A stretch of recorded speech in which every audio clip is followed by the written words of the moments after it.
Hello and welcome to Mediumship Matters with me, Hannah McIntyre. How are you doing? Season 3, episode 6 already. Whoop whoop.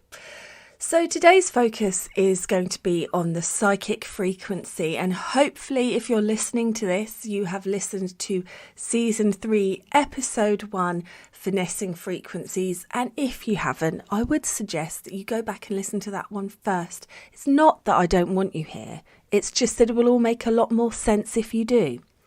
So we're focusing on the psychic frequency today, and as I said in that first episode, this is that frequency which I think there's a slight snobbery about.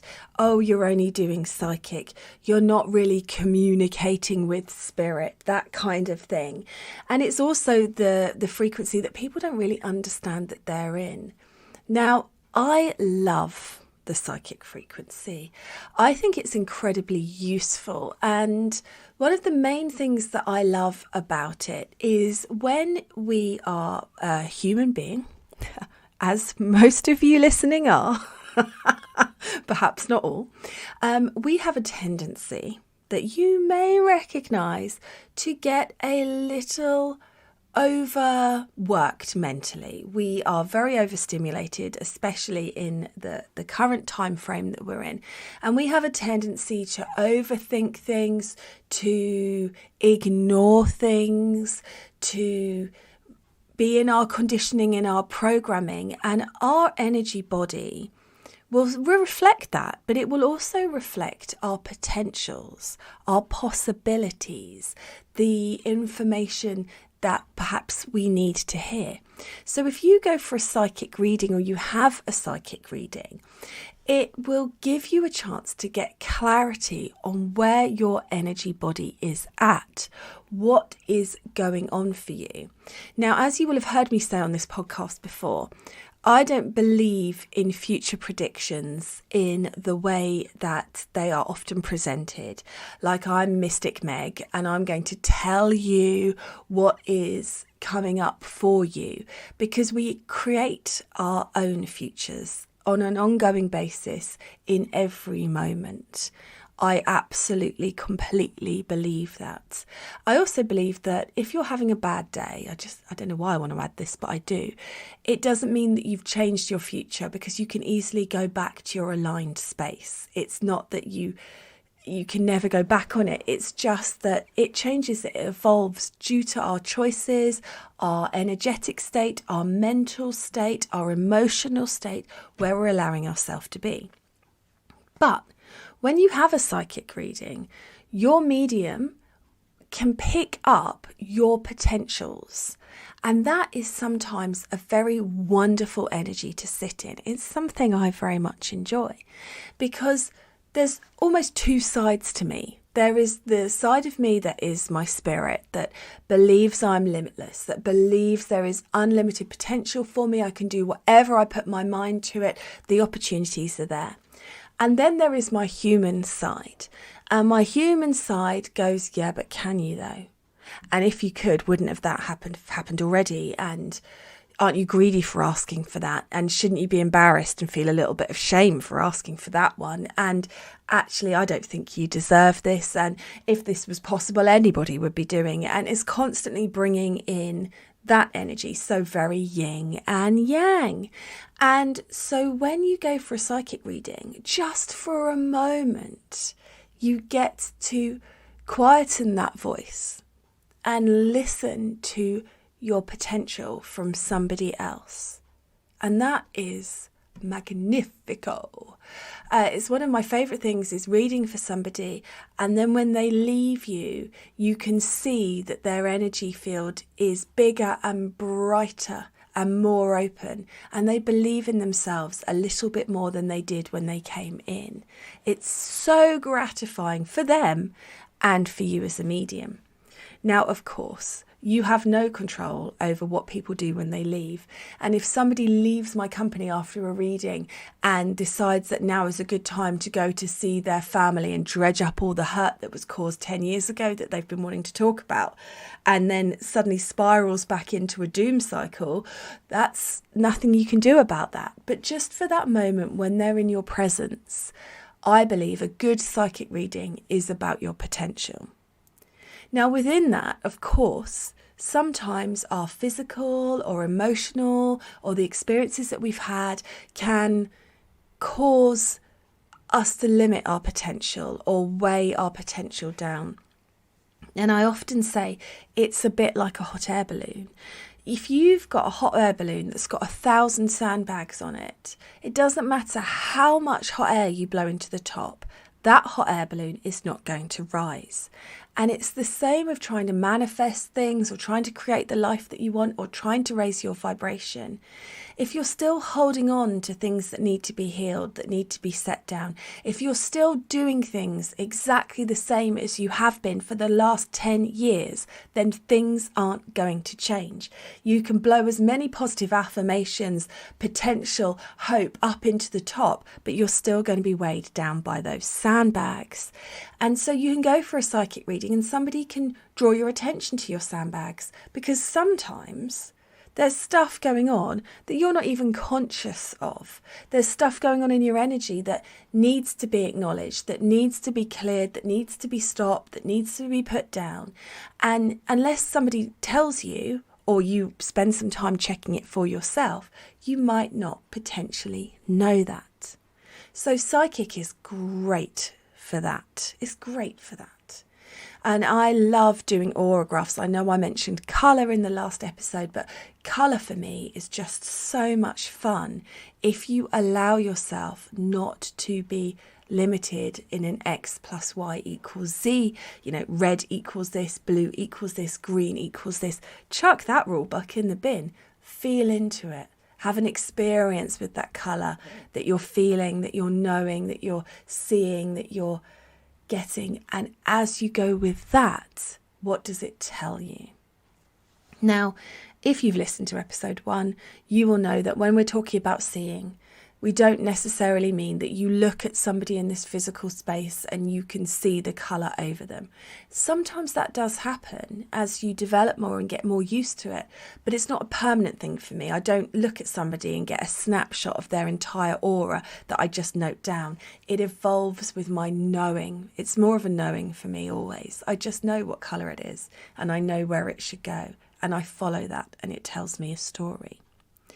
So as a reminder, when you're working in psychic, you will sometimes hear words, you will sometimes get feelings, you will sometimes get knowings, you might get smells, tastes, everything like that. And that's how we interpret all forms of energy. It doesn't necessarily mean that you're communicating with a spirit. As a reminder, for me, psychic is energy to energy in this physical space. It's here. So there's many ways to develop your psychic abilities. And what I would like you to do to begin with is start by tuning in to your own energy field. What, Hannah? No, boring. But it's not. It's really important. And there's 2 reasons for that. Number 1, you need to have as clearer energy as possible to make your signal as strong and clear as possible. If you have got loads of congestion in your energy field, if you're filled with all your sandbags and all your stuff, then that energy has got to move through the filter of those. It makes it much harder to perceive and receive energy when your stuff is getting in the way. But also, it's still really, really valid. And I honestly believe as we're moving into this new stream of mediums and frequencies and energies and understandings, we are drawn to people that resonate with the energy of those that have really done the work, those that have integrated the lessons. And I don't mean done all of the work, because anyone that tells you that they've done it all is talking at the bottom. But I do mean who are doing the integration, who are doing the reflection, who are doing the work. And that will make your energy feel different.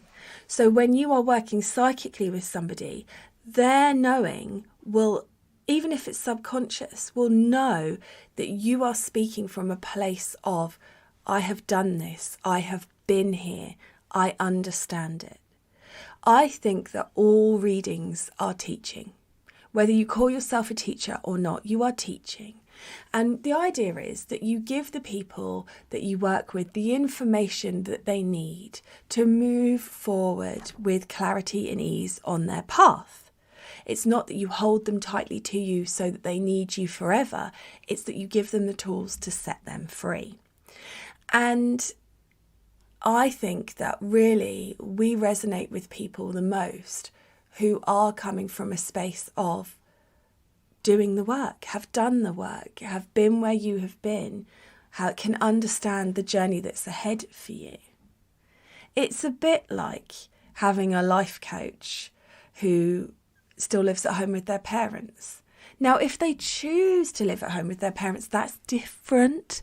But I'm talking about those ones that you see that were kind of like, I don't know what I want to do for a living.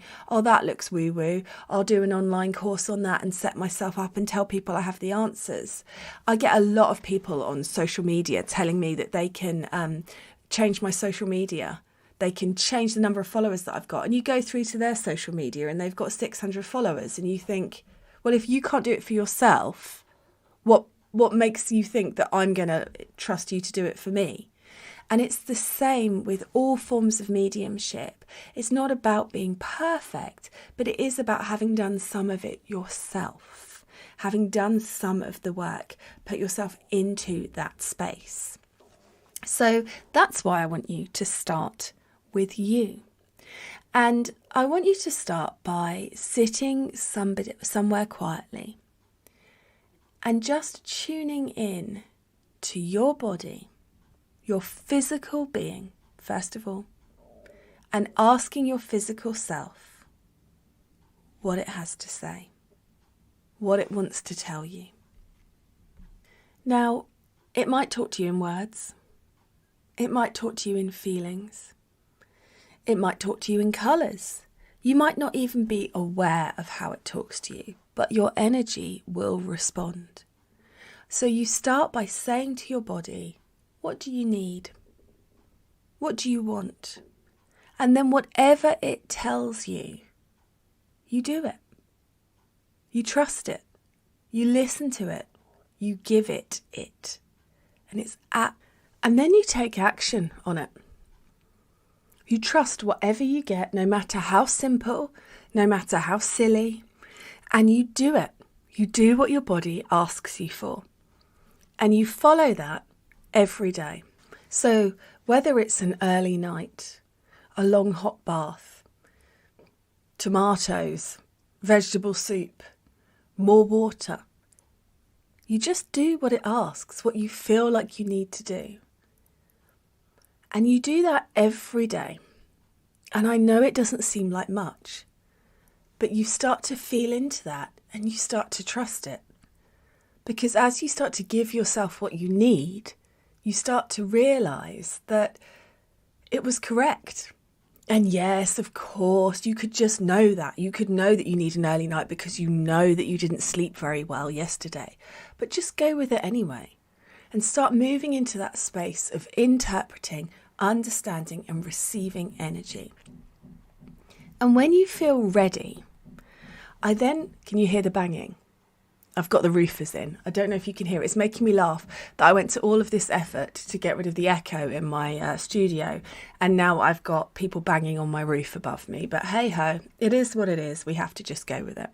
Anyway, so you've started listening to your body. And then I want you to start to listen to your own energy field. Start tuning in to with just intention. I'm going to read my own energy field. I'm going to feel into it. And for me, when I first started, I used to visualize it like a big ball of messed up wool with lots of threads all together. And I would see whichever thread got my attention first and I would follow it.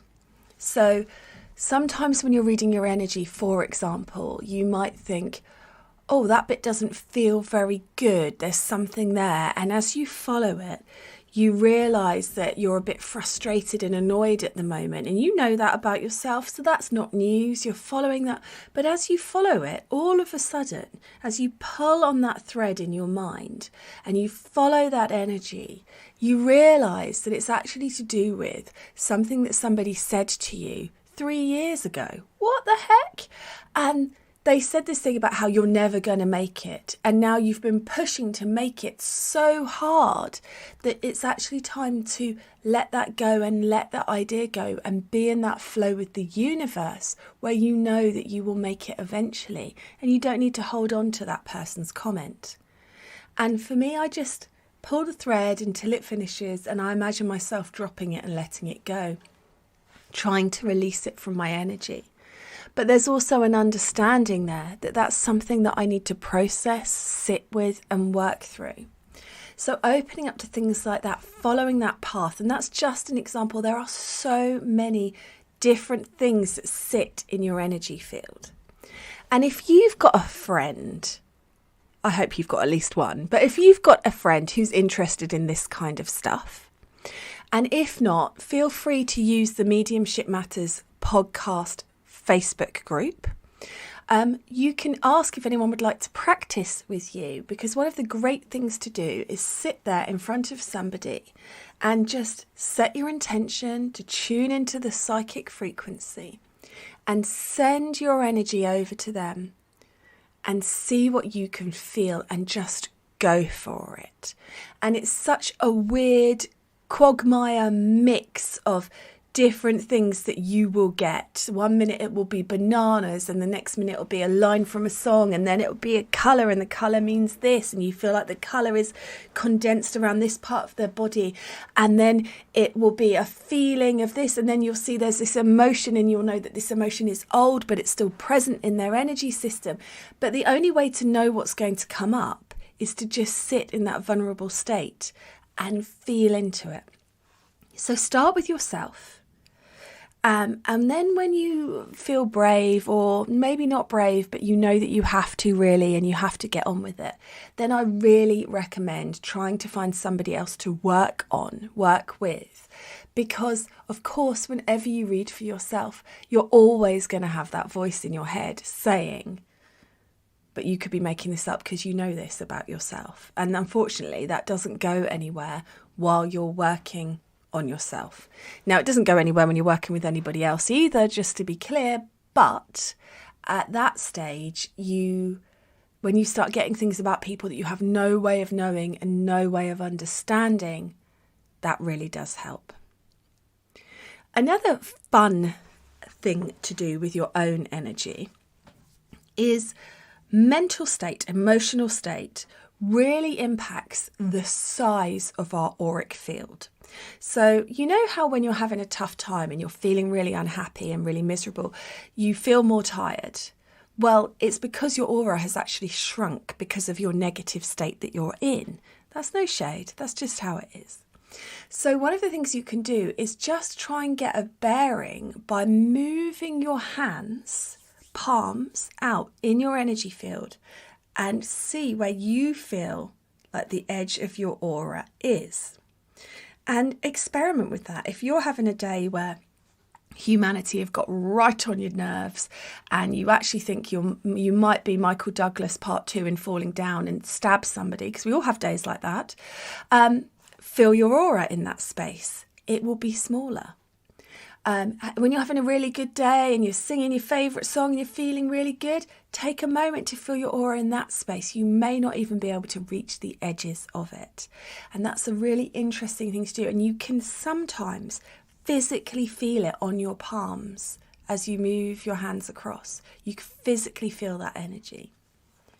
And while we're talking about palms, one of the fun things to do with energy and psychic and in this space is to send energy between the chakras on your palms, which chakras, for those of you who don't know, but I think most people know, are energy centres in the body.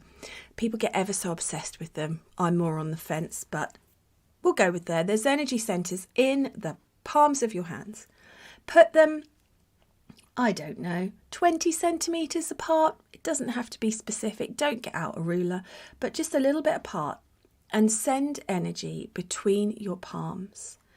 And you may even start to feel it, but it's very gentle, and then you'll think you're making it up, and then you'll tell yourself you can't, blah-de-blah-de-blah. It's fun being human, isn't it? But do it anyway. And if you've got a very plain background behind your hands, sometimes you can see with your physical eyes that energy moving. And the first time that I ever saw it was when I was on an EasyJet flight. Honestly, that was where they'd loaded us all on like sardines in a tin and then didn't have a space to take off, and we were stuck on the runway for an hour and a bit, and I get a little claustrophobic and I don't like it when we're not moving. I'm okay when it's going, but when we're not moving, I found it very much. And so I just sat there and practiced doing that on the aeroplane. And because I was trapped in my seat and I had that focused intention of working on it, I actually saw it, and I nearly, if I wasn't strapped in, I'd probably have jumped out into the air because I couldn't believe it. But sometimes with practice, you can just see it's like a heat wave. It's almost there, but it's not there. And you can see that energy, and that is just fun. So why wouldn't you? Now, I know I mentioned auragraphs earlier, but they are something I absolutely recommend for beginners because they are fun, because they are gratifying, because they create something physical. So an auragraph is a snapshot of somebody's aura. Now, I've had my aura photographed a few times, and if you ever get the opportunity, I highly recommend it. It is super cool. But in the meantime, get out your pens and pencils. If you Google blank auragraphs come up. It's like an outline of a person. Sometimes they're sitting, sometimes they're standing. Pick whichever one you like. If you don't have a printer, draw an outline of a person on a piece of paper. Yeah, it's never going to look quite right, but it doesn't really matter, does it, as long as you know. And what I always do is I will have somebody with me who's agreed to have their auragraph done, either in the physical space with me or not, because it doesn't make any difference. The physical space here is the illusion. Our energetic intentions are stronger than the physical space in which we reside. So wherever you are, wherever person you're working on, they should always have given their permission, but just set your intention. And whichever colour you feel drawn to go with first, just pick that colour up. So say, for example, you've got yellow. I go, okay, I've got yellow here. And I think, where on that person's body do I feel like I want to draw the yellow? And I'll think, I want to draw it here. And I'll start drawing it, and then I'll go a little bit more here, a little bit more there, and it will get bigger. And of course, we're doing an auragraph of the auric field. So it's not just limited to the physical self, it's also the energy that surrounds somebody. And you start to colour that in. And as you colour it in and you follow it, you surrender to it and you feel into it and you think, what does this colour mean?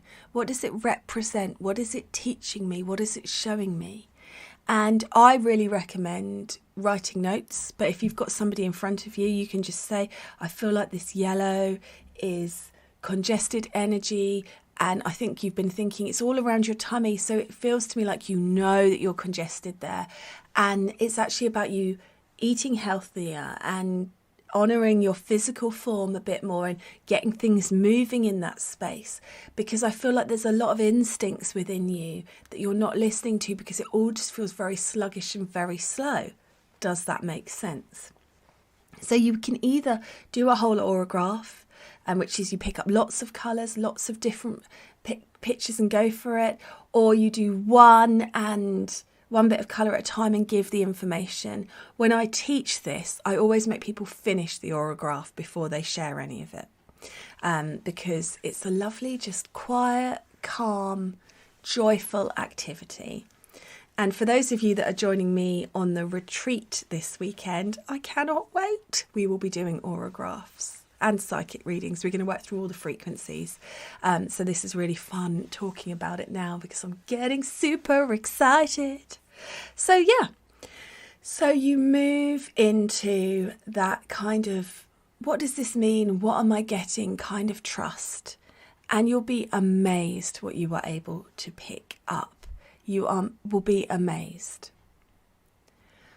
One last activity that I also really recommend if you want to expand your psychic abilities is working with pets, if you've got animals, or plants, and just asking to blend with their energy, setting your intention to work psychically, and see what you feel about them. Feel what they are feeling, if they need anything, how they feel about you.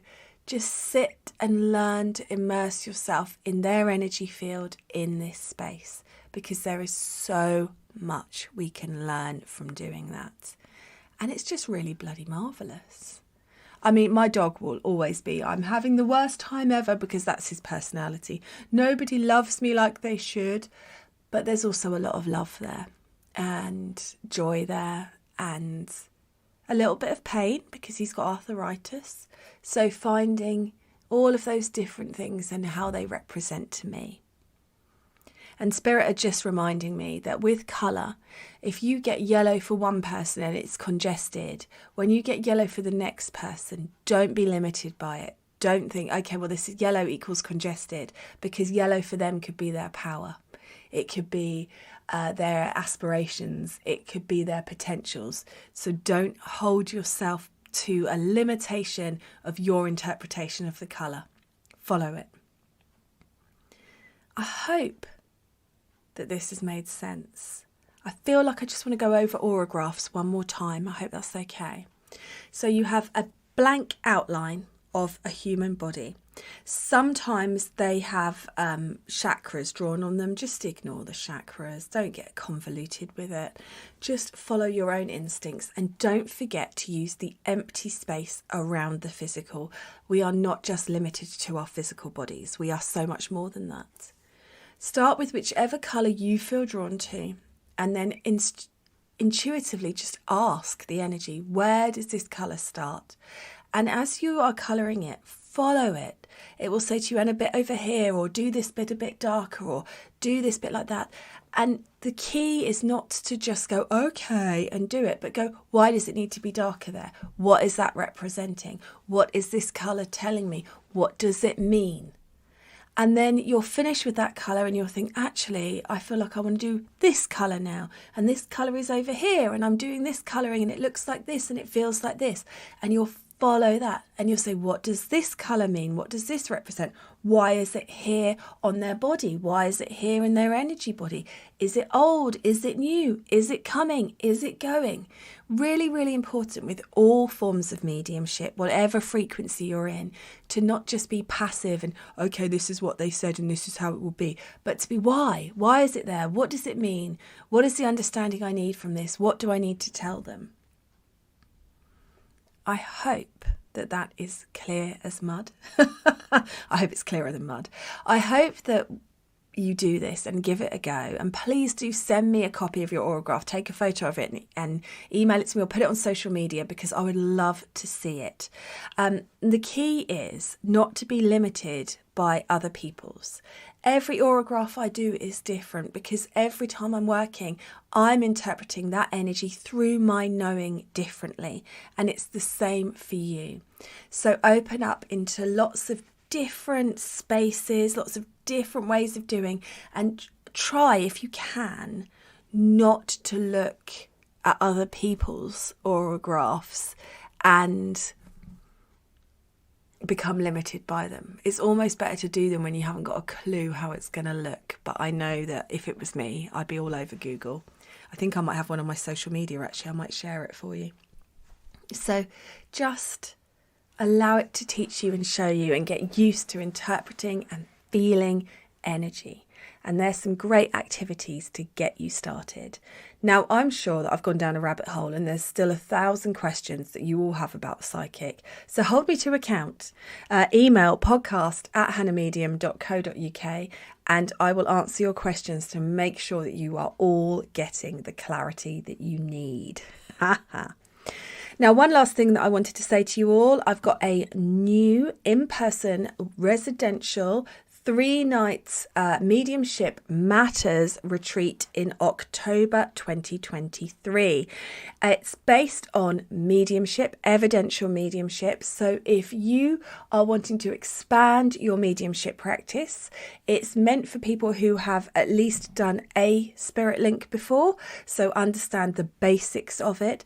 And it's all about building confidence, learning to unlock your power, opening up to new forms of energy and evidence, and expanding your limitations, and leaving that space and that weekend just feeling a little bit more empowered and able to work in new and exciting ways.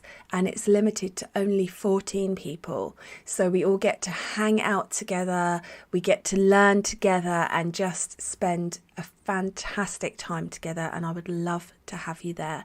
So you can find out the details for that on my website, hannahmedium.co.uk. Really super excited. Right, guys, I will speak to you again tomorrow. Have a lovely day.